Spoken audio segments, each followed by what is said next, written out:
in terms of sort of the benefits for your organisation, how does Alex's HNC and now HND help the company? Well, it's brilliant in terms of the nature of our organisation. We're an engineering firm. There is a big lack of those agreements between the marketing generally. So it's great in terms of having this scheme. It enables us to take students on, but sort of train them up to have the skills that are necessary for our business to operate, which generally is something very difficult to recruit to because there is generally skills shortage within the market. So it's beneficial in that sense. So, and also in terms of the students, they've been trained from the shop floor across various different sections. So they've got bits of each area, if you like. So it's by the time they come to the end of this, or well-rounded personnel, possibly someone who look at to management level, etc. So these, if you like, these people are the leaders of our organisation. So the current VP, vice president of one of the divisions, did start off as an apprentice about 20 years ago. So that's the kind of vision that we have. It's like a long-term plan, for these students. So it's greatly beneficial to us. In terms of the scheme in itself, you were saying about students going away, pressures of work, etc. We are very conscious of that fact. So we've got mechanisms in place to allow students to do their work as well as do the job. So in terms of the support from Talis for these students, we are fully aware that they're studying as well as working. So we're not expecting them to just fulfill their work objectives as such. Students also get a mentor, which I'm sure Alex has had one as well. And the mentor is the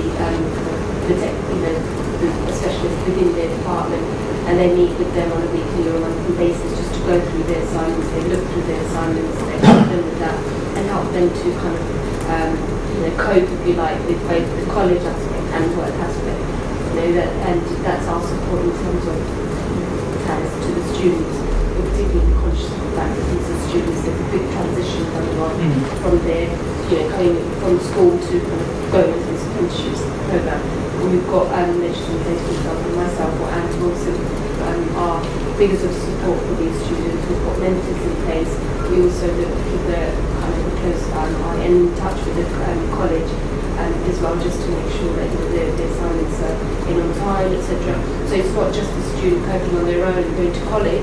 It's us constantly monitoring, helping, putting mechanisms in place that these students are able to cope with work and college assignments.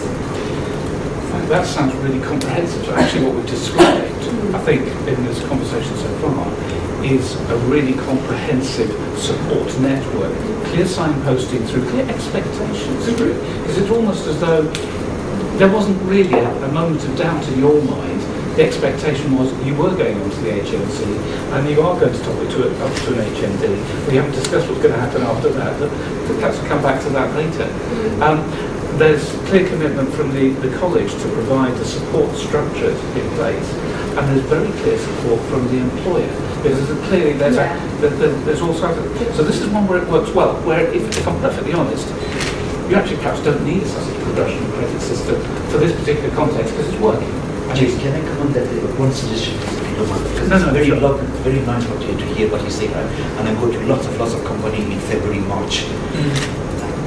Apprentice holds very dear to me, and I think to most of us, right? Yeah. Some companies, small company, they don't have a good organized way what it tells us. Yes. Perhaps some other institution, they don't have some ways of doing that, organizing the assignments very much. I think SLN also we need to do some sort of case study together to share the experience of Talis, perhaps share the experience of some of the colleges, right?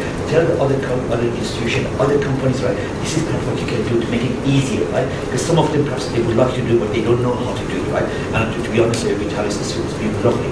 All I need is to one email, one phone call, not Alex case, but this guy hasn't had the assignment. I get it right here. Yes, and you're right.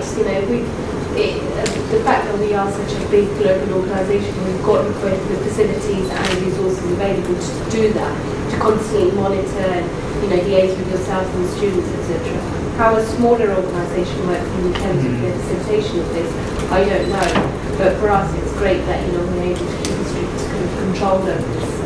Because, as I said, these are our future leaders, and the programme is really important to us. Apart from meeting the technical abilities, these are the people that we look to be the VPs and the management, leadership, etc. Yeah, there's some sort of, what I'm trying to say from what you say, like, some sort of booklet, something like, just ask a question and answer. Have you got this? If not, you can do this. If have you got this? If not, you can do this. Right? For small, especially small companies, which they find it challenging, right? I think that's, you hit the nail very accurately there, because I'm not suggesting for a second that we should take what you do for granted, but when you look around at the big companies, and quite often big engineering, but financial companies as well, they have these systems in place, they're very well established. So really what we're talking about is the small company. Yeah. We've heard the experience in terms of the learner moving from the management one to the higher apprenticeship and not this college. What about you? How does it work in your kind of career structure? What's the sort of career pathway? So what do you mean, what's the apprenticeship? Yeah, the advanced apprenticeship, and how do you move on to the higher? How's that work? When they finish a apprenticeship, it's a 4-year programme. And that includes your HNC diploma. So, and then after that, they're going to go on to the HND. They're not apprentices any longer, but they continue with their studies. Yeah. But we are conscious of that fact, so we still progress but they're not on a set programme as such. But they can continue with their studies. Okay, is that for everyone, is it that everyone can do that who's gone through the higher apprenticeship?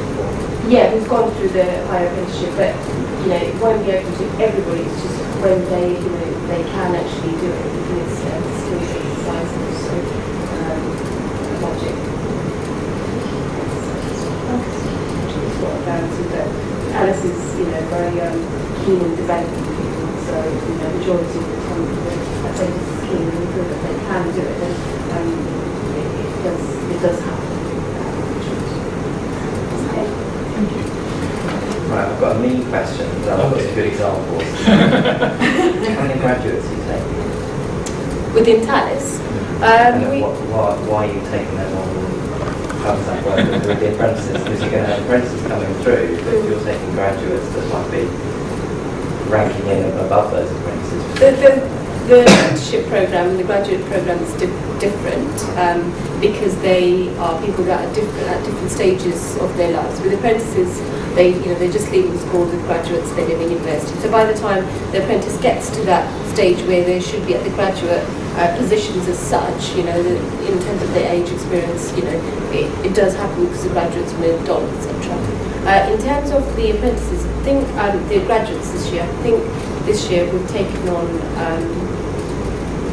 about 20 so far within different divisions. But in terms of the correlation between the apprentices and the graduates, they're two different programs, and they don't clash as such because they're people that are in different stages of their career. So it's not as if the graduates coming in will take the apprentice's job, because that's not going to happen, because there's a big 4 or 5 year difference between the careers.